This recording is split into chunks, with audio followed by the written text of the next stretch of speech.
Hey guys, it's Ben the Coin Geek at Old Pueblo Coin. Thanks for being here today, where we have a new purchases video coming your way from stuff that I picked up at the Mesa Coin Club show.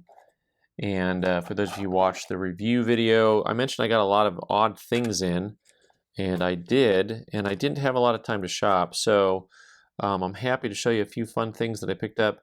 First of all, this Columbian Expo World's Fair. I picked up a couple fun things from the Columbian World's Fair. Here we go. Souvenir of World's Columbian Exposition, Chicago, 1893. Cool little token here.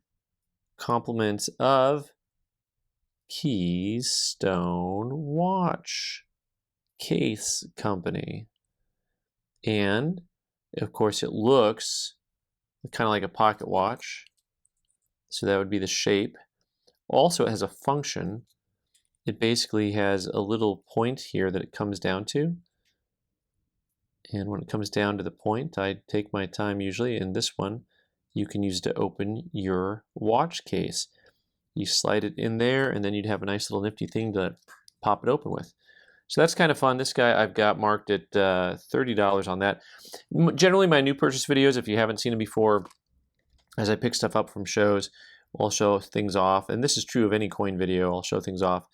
And the coins will be available for purchase. You can just click on the description of the video for a direct link, or you can just kind of check our website daily for stuff. This coin was super fun. I just thought it was lovely. There's certain things that you just buy because they're pretty. Beautiful design. This is India, Kuch, India.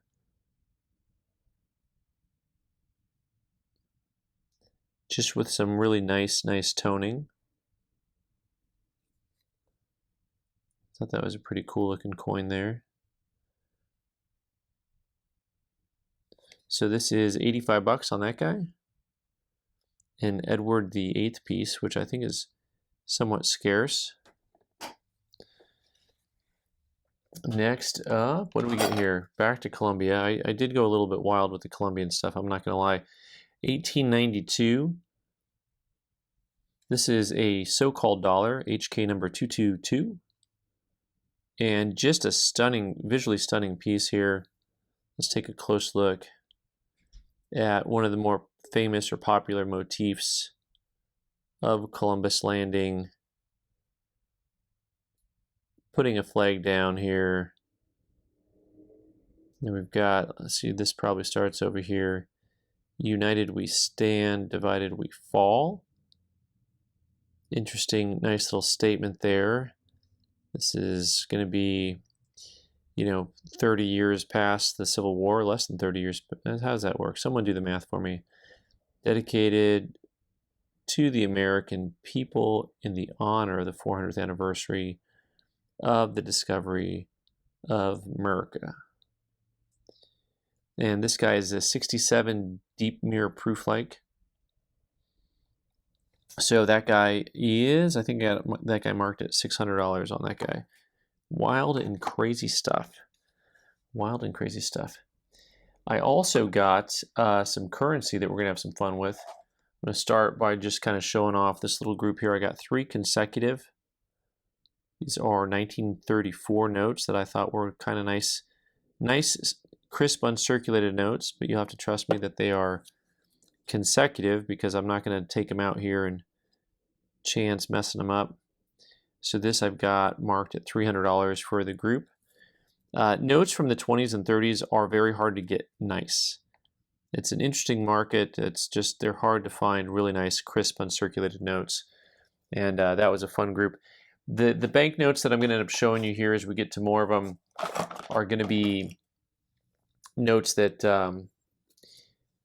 were from apparently Chicken, Alaska, if that's a place. If not, someone tell me.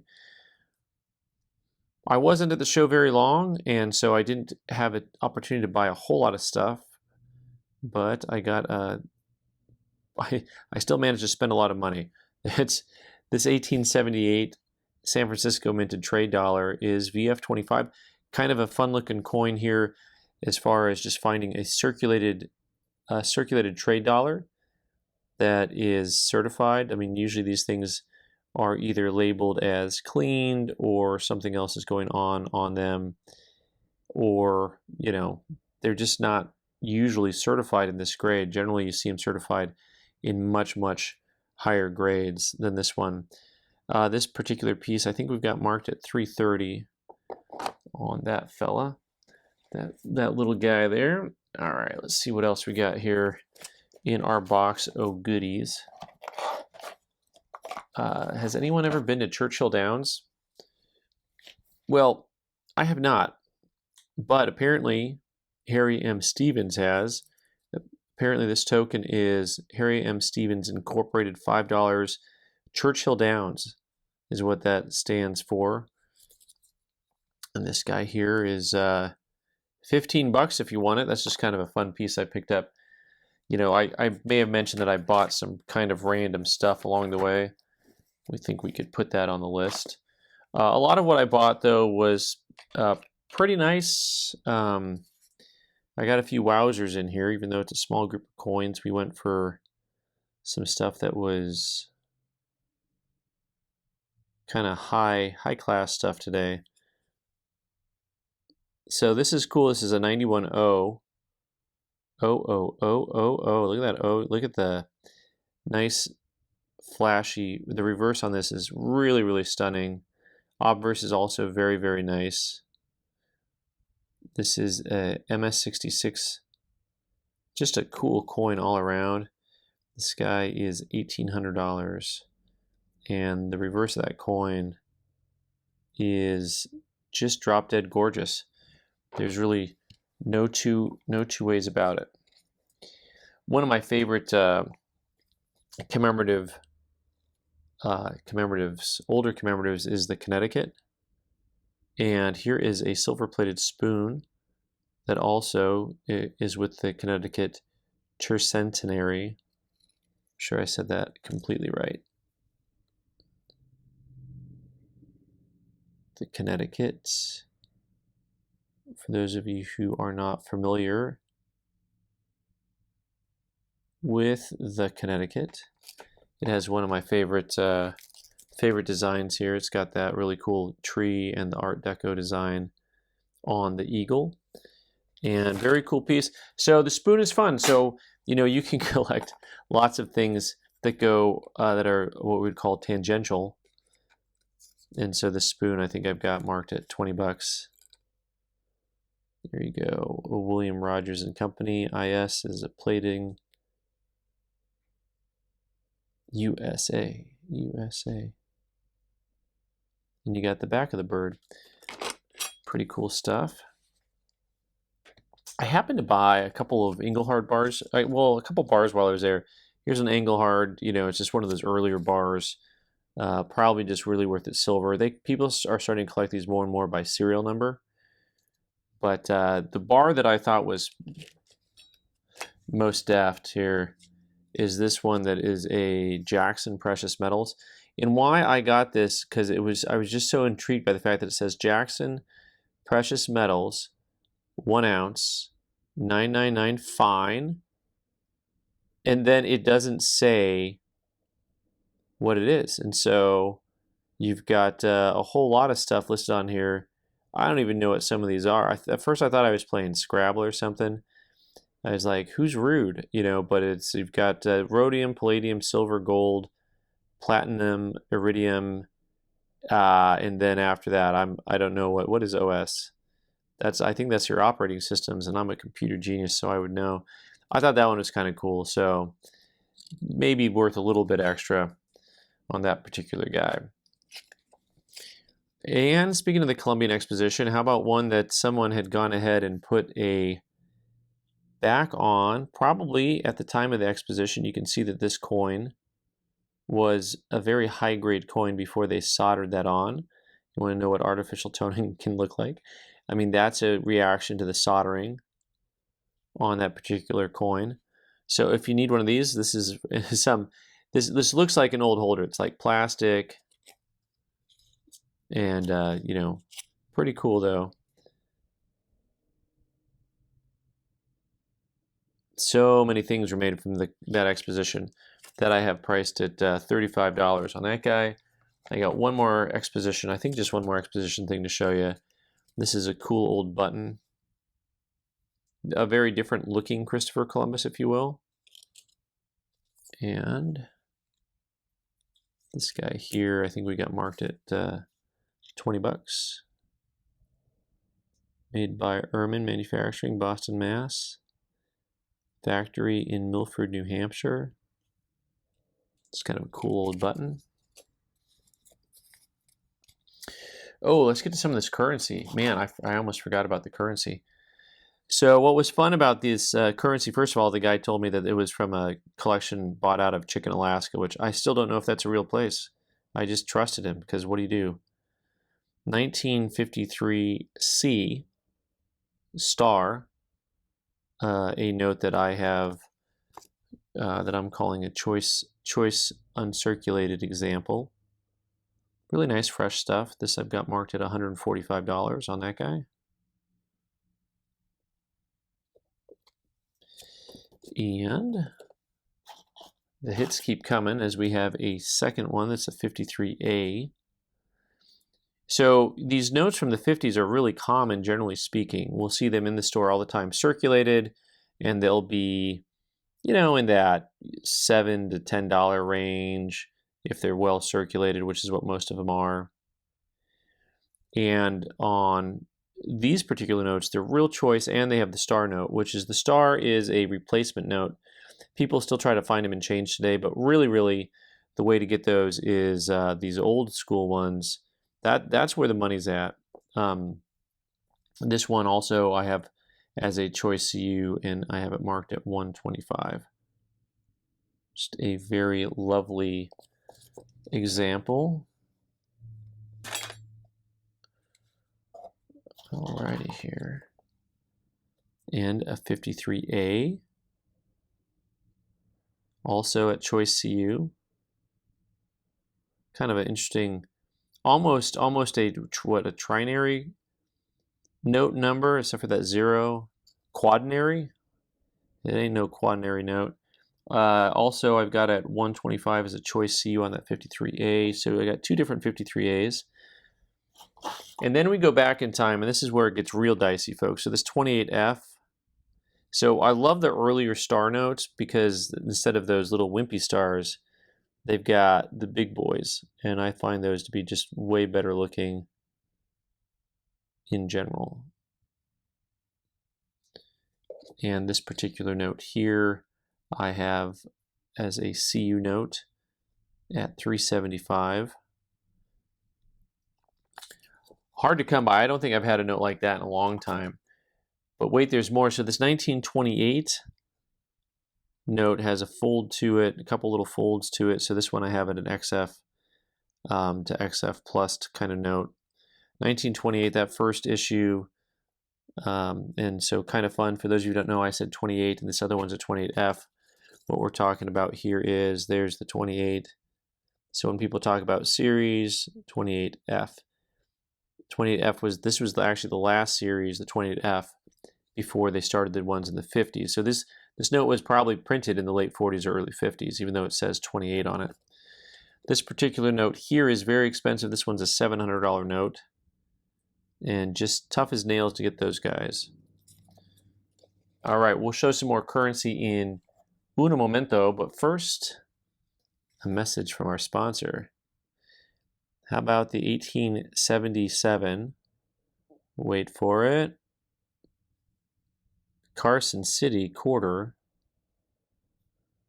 Wait for it. In 64 with a CAC. Really a cool looking coin all around. Kind of has a, I don't know what I would say, gritty feel. It's just like Carson City has a gritty feel to it in general, but some really neat toning on this coin. And nice luster. Has actually a lot of little contact marks in there underneath the luster, but that's why it's a 64, not a higher grade. You can see it a little bit from a distance. It's just the fields have a little bit of that ripple effect to them from some contact marks in the open field on the, you can kind of just see it from a distance. Just they're kind of marked right in there. So, but this particular guy we've got at 1800. 1800. Good times. Did I pick up something strange? Why, thanks for asking. Look at this guy. So here we go with an AccuGrade photo seal combo on a Columbia, 1936D Columbia, $50. And I got to double check what I'm going to sell this thing at. It's, you know, I paid extra for it because it's in such a weird holder. And we were trying to figure out exactly what it is because, see, they were doing some of the things that we talk about doing, right? But now they're not doing this stuff here. But you can talk, it has a strike and a surface quality and then a proof or proof-like. But it's weird because they used ABC 1, 2, 3 twice. And so on this particular coin, they said it's an A3-66C. So that's the grading underneath that. I need to get that schmutz off there. All right, 66C. So I'm going to try to interpret this for you guys based on what I think it means. First of all, I think it's a pretty nice coin. So on the South Carolina, there's the Denver Mint right there in the center. And of course, you have a palmetto tree on there. Simple design, but I think very effective design actually on that guy. So I think we're talking about, we got the 66 grade. The A3, I believe, would be your first part here. So A would be a full strike with, they're saying dull or clean surface. That's funny too. Dull or cleaned. Thanks for that help. Well, what's the difference there? And if you're familiar with the Columbians, they almost all have a dull finish to them. You know, relatively speaking to some of the other coins. Fascinating. And then the 66C, we're going to go with a proof or proof-like, full, soft, or flat. I think that's what this means. Wild and crazy. Wild and crazy stuff. So I got to still figure that one out. I don't know. I gotta do some more research on that guy. All right, what else I got here? Oh, look at this guy. So 1787 Nova Ebor version, seated left. There's the EBOR, the Ebor. Nova's halfway off the edge. VF20 in this like nice old PCGS green label. Real nice surface quality. Unfortunately, there's a lot of plastic in the way that's kind of scratched a little bit. So some of these early colonial pieces were designed kind of to mirror some of the imagery of the coin of the realm. So the 1787 is really hard to get at underneath that scratch right there on the plastic. Softly struck, as a lot of these were. Oddly struck, as a lot of these were, but just a cool piece. Love it in the old holder. This I think we've got marked at like 550 on that particular fella. All right, we got some more paper in a second, but first I got to show you, I think this might be the last world coin that I have. This is wild. So this is a little bit of a hoard coin. You know, they found these in big boxes, and they're neat because they're like flat as a pancake. I don't know the exact purity of silver on these guys, just how good they did, but it has the little quad foil here, and there's a 1550 date right up there.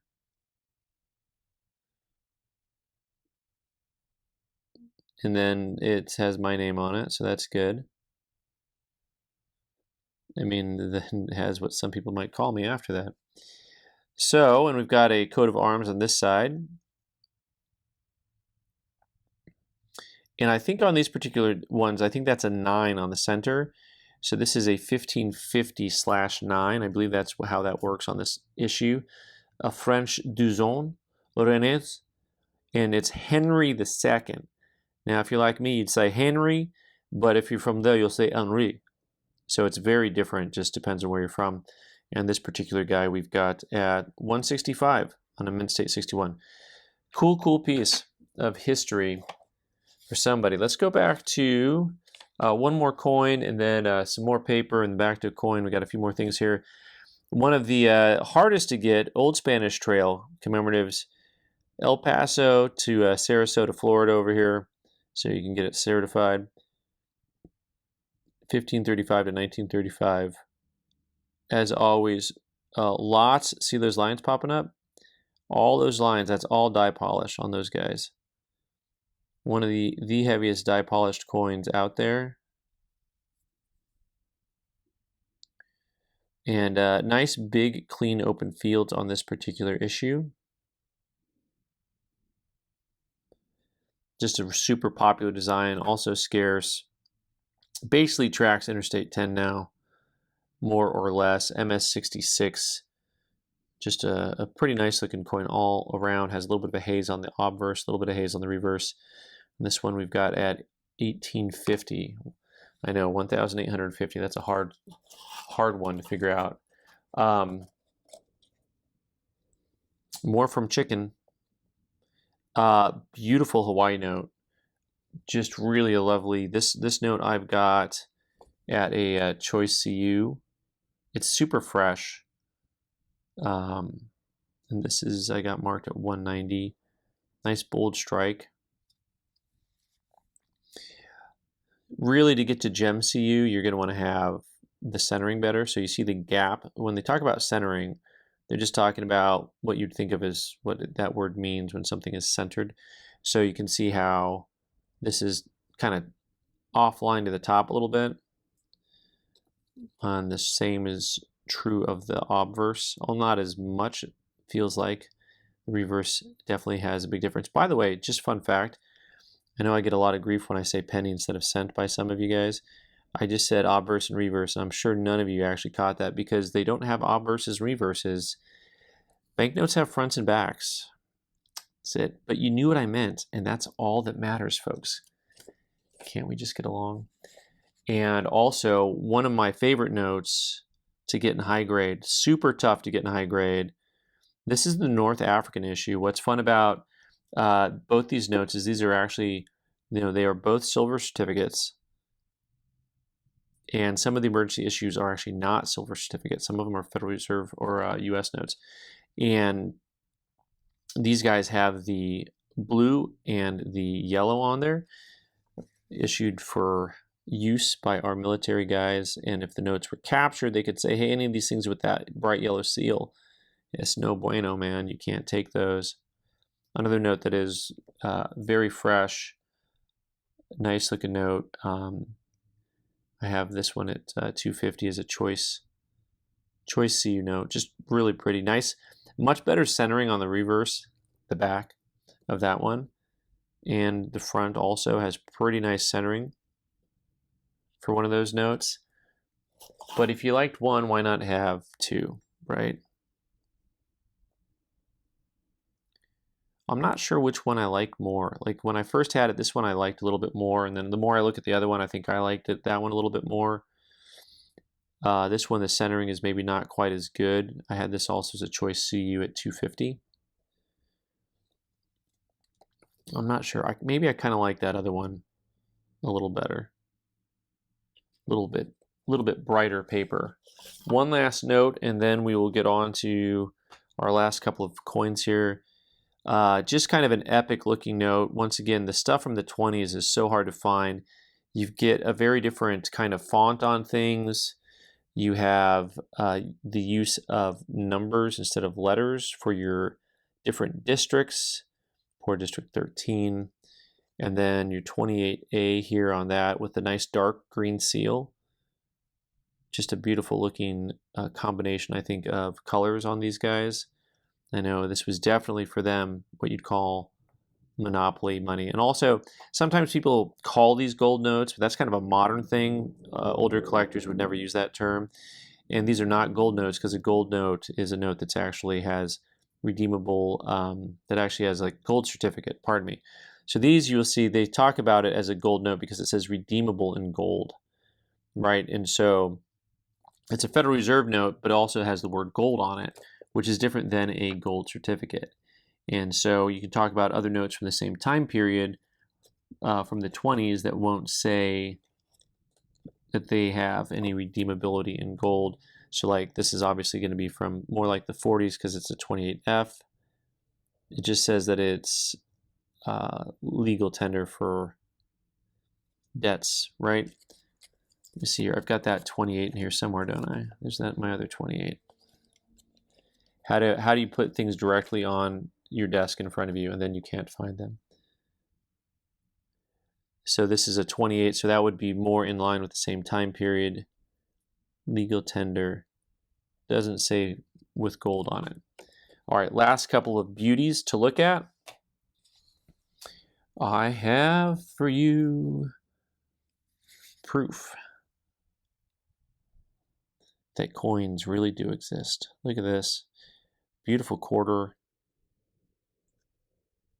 Little bit of some cameo, especially on the reverse, the obverse, not as much. So, you know, to actually get cameo designation, you'd want it to have just a little bit more whiteness to the field, especially at all the different angles. You want to get a bunch of different angles. I can get it to look like a cameo if I want to, you know, be like some of those eBay guys that mess around like they're kings of the auction and stuff and mislead people with their really shoddy upticked pictures. Whatever I'm trying to say here, just don't believe everything you see on eBay when it comes to a picture, guys. This particular coin, Proof 63 with the CAC, and pretty nice looking piece. I've got that at 8 1/4. Let me double check that. I think I got it at 8 1/4. I'll have to look at my paperwork. It might be more like 8.75. I get confused easily.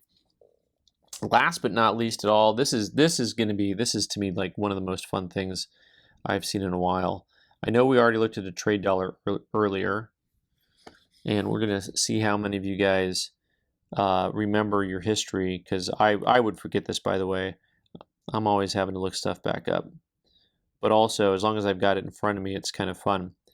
So in 1880, I took a little trip down the mighty Mississippi, but this particular coin here was printed at the same time as they were doing Morgan silver dollars. And some of you will remember that that is a proof-only issue.